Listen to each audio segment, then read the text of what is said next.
So hello everyone, last class में हम लोगों ने सीखा था यार किस तरह डिनोमिनेटर को रैशनलाइज किया जाता है और किस तरह डिनोमिनेटर से अंडर रूट की वैल्यूज़ को हटाया जाता है। और यार एक्सरसाइज बस इस वीडियो के बाद आ ही जाएगी, ये लास्ट टॉपिक है एक्सरसाइज के लिए। तो आज की क्लास में हम लोग सीखने वाले हैं कि किस तरह हम अंडर रूट के अंदर पॉइंट की वैल्यूज़ को नंबर लाइन पर प्लॉट कर सकते हैं। यार अगर मैं बात करूं तो तुम लोगों को याद होगा कि हमने सीखा था कि अंडर रूट 2 को नंबर लाइन पे कैसे प्लॉट करना है, अंडर रूट 3 को नंबर लाइन पे कैसे प्लॉट करना है, अंडर रूट 5 को नंबर लाइन पे कैसे प्लॉट करना है। ये सब हमने बहुत पहले सीख रखा है। तो आज की क्लास में हम सीखने वाले हैं कि किस तरह हम अंडर रूट के अंदर अगर पॉइंट की वैल्यूज आ जाए, पहले हमने पॉइंट की वैल्यूज नहीं सीखी थी, लेकिन अगर अब आ जाए तो उसे किस तरह नंबर लाइन पर प्लॉट करना है। तो चलिए शुरू करते हैं।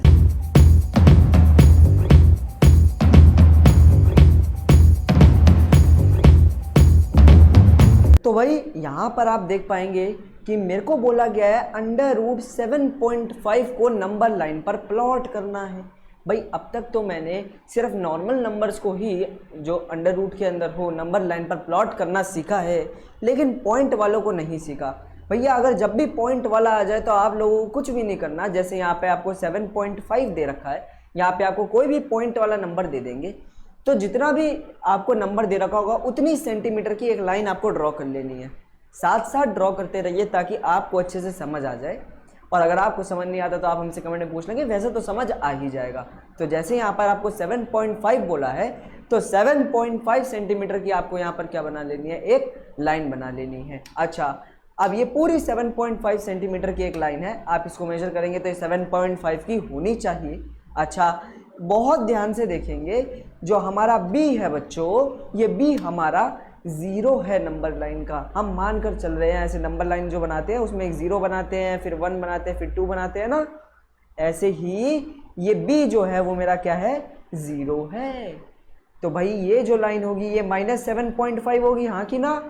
पीछे की तरफ जाओगे तो नंबर माइनस के होते हैं, है ना। तो b जो है मेरा 0 है और दूसरी तरफ मेरा -7.5 है। अच्छा, आगे देखते हैं। हर बार आपको क्या करना है, अभी तक इतना ही सीखा है कि जितना नंबर दे रखा हो उतनी लंबी एक लाइन बना दो। अब आपको हर बार उतनी लाइन बनाने के बाद उसमें 1 सेंटीमीटर की एक लाइन ऐड करनी है। ठीक है, 1 सेंटीमीटर की एक लाइन ऐड करनी है। याद रखेंगे ये जो आप BC बनाएंगे, ये जो BC लाइन बनाएंगे ये आपकी कितने की होनी चाहिए, ये BC लाइन आपकी होनी चाहिए बच्चों 1 सेंटीमीटर की। 1 सेंटीमीटर की एक लाइन बना दीजिए BC। ये आपकी थी 7.5 सेंटीमीटर की और ये जो लाइन बनी है वो लाइन बनी है 1 सेंटीमीटर की। क्या यहाँ तक की बात समझ आ रही है? मैंने कहा हाँ, यहाँ तक की पूरी बात हमें समझ आ रही है। अच्छा, अरे भाई बड़ी ध्यान से हमें देखना है आगे। अब करना क्या है, जैसे ही आपकी ये लाइन तैयार हो जाएगी आपको इस लाइन का परपेंडिकुलर बाइसेक्टर करना है। अब परपेंडिकुलर बाइसेक्टर कैसे करेंगे, कुछ भी नहीं करना, आपको एक कंपास उठाना है, उस कंपास की नोक यानी नीडल को रखना है C पॉइंट पे। कंपास की नीडल को आपको किस पे रखना है बच्चों, C पॉइंट पे रखना है और आधे से ज़्यादा खोल लेना है। मान लो यहाँ तक खोल लो, आधे से ज़्यादा खोल लो। अब आधे से ज़्यादा खोल के एक आर्क ऐसे, एक आर्क ऐसे लग जाएगी, आर्क लगा दो। अच्छा, उतने ही डिस्टेंस पे दोबारा से अपनी नीडल को रखो, इस बार यहाँ पे एक आर्क ऐसे, एक आर्क ऐसे लगा दो भाई।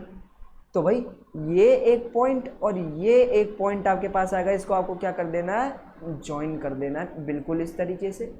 तो अब हमारी जो लाइन है वो पूरी तरीके से आधी बट चुकी है। अब जो हमारी लाइन है वो पूरी तरीके से आधी बट चुकी है। यहाँ पर आपको फिगर में बहुत अच्छे से दिखाई पड़ रहा होगा, लाइन को हमने परपेंडिकुलर बाइसेक्टर करके एकदम आधा कर दिया है। लाइन को हमने परपेंडिकुलर बाइसेक्टर करके एकदम आधा कर दिया गया है। सबसे पहले आपको 7.5 की एक लाइन बनानी थी, उसके अंदर आपको 1 सेंटीमीटर की लाइन और बनानी थी और उसके बाद उसका परपेंडिकुलर बाइसेक्टर करना था। कैसे करेंगे, आधे से ज़्यादा खोलकर करेंगे, बिल्कुल ऐसे। मैंने कहा ये जो बीच वाला पॉइंट आपके पास आ जाएगा, इस बीच वाले पॉइंट को सेंटर मानो। क्या मानो, सेंटर। यानी यहाँ पर आपको क्या रखनी है, अपनी नीडल रखनी है और यहाँ पे आपको अपनी पेंसिल रखनी है। नीडल और पेंसिल को घुमाते हुए आपको यहाँ पे एक सर्कल बना देना है, बिल्कुल इस तरीके से। ओके, जैसे ही ये सर्कल आपका बन जाए, आपको कुछ नहीं करना, अब आपको एक 90 डिग्री का एंगल बनाना है इस बी पॉइंट पे और एक सीधी लाइन ऊपर की तरफ ले जानी है, बिल्कुल इस तरीके से। यार 90 डिग्री का एंगल बनाना आप लोगों ने सीख रखा होगा, बिल्कुल इस तरीके से बनता है।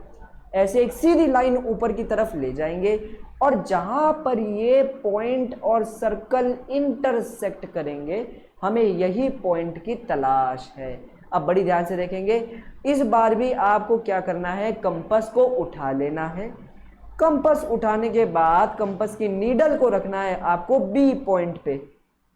कंपास की नीडल को आपको किस पे रखना है, बी पॉइंट पे रखना है और पेंसिल को इस पॉइंट पर रखना है। नीडल को बी पॉइंट पे, पेंसिल को इस पॉइंट पे, और आपको अपनी पेंसिल को पकड़ के घुमा देना है और जो पॉइंट आपके पास यहाँ पर आएगा, ये पॉइंट आपका √7.5 के इक्वल होगा। चलिए एक एक्स्ट्रा क्वेश्चन करके देख लेते हैं ताकि एकदम चमक जाए हमारा कॉन्सेप्ट। क्वेश्चन कह रहा है √6.5 को नंबर लाइन पर प्लॉट करके दिखा दीजिए। तो मैंने कहा नंबर लाइन पे प्लॉट करने के लिए सबसे पहले इतनी ही लंबी एक लाइन बनानी पड़ेगी। तो मैंने एक लाइन बना दी जिसको नाम क्या दिया, b, और पीछे -6.5। b तो खैर मेरा 0 है। अच्छा, 6.5 सेंटीमीटर की मैंने एक लाइन बना दी है। अब 1 सेंटीमीटर एक्स्ट्रा लेके आके हमें बढ़ा देना है। 1 सेंटीमीटर लेके आगे हमें एक्स्ट्रा बढ़ा देना है। याद रखेंगे जो आप BC लेंगे, ये जो बढ़ाएंगे, ये आपका 1 सेंटीमीटर का होना चाहिए। तो अब तक हमने यहाँ पर 6.5 सेंटीमीटर की एक लाइन बनाई और उसके बाद यहाँ पे 1 सेंटीमीटर की एक लाइन बनाई। अब इस लाइन का क्या करना है, परपेंडिकुलर बाइसेक्टर। कैसे करेंगे, आधे से ज़्यादा खोल के आपको बीच से एक लाइन पास कर देनी है, बिल्कुल इस तरीके से। तो यहाँ पर कहीं पर आपका एक मिड पॉइंट आएगा परपेंडिकुलर बाइसेक्टर से। अच्छा, इस पॉइंट को आपको क्या मानना है, सेंटर। सेंटर का मतलब आप यहाँ पर क्या रखेंगे, अपनी नीडल रखेंगे कंपास की और पेंसिल को रखेंगे आप इस पॉइंट पे। देख लीजिए कहाँ पे नीडल और कहाँ पे पेंसिल रखनी है और पकड़ के अपने कंपास को घुमा देना है और एक सर्कल तैयार हो जाएगा। अच्छा, जैसे ही सर्कल तैयार हो जाएगा तो बी पॉइंट से हमें क्या निकालना है, एक परपेंडिकुलर निकालना है। बी पॉइंट से हमें क्या करना है, एक परपेंडिकुलर निकालना है। तो फटाक से बी पॉइंट से एक परपेंडिकुलर निकाल देंगे। भाई परपेंडिकुलर बनाना आता है, आता है, बच्चे होशियार हैं, बच्चों को आता है, 90 डिग्री का एंगल बना देंगे, बिल्कुल ऐसे। और जैसे ही ये पॉइंट आपके हाथ लग जाए, आपको नीडल को रखना है बी पॉइंट पे और पेंसिल को रखना है इस पॉइंट पे। देख लो कहाँ कहाँ रखना है और साथ साथ बनाते रहिए। और उसके बाद अपने कंपास को घुमा दीजिए और जो पॉइंट आपके पास आएगा, ये पॉइंट आपका √6.5 होगा। बस यार, यही एक छोटा सा टॉपिक हमारा बचा था और इसके बाद नेक्स्ट वीडियो के अंदर हम एक्सरसाइज 1.5 को सॉल्व कर रहे होंगे। तब तक के लिए बाय बाय।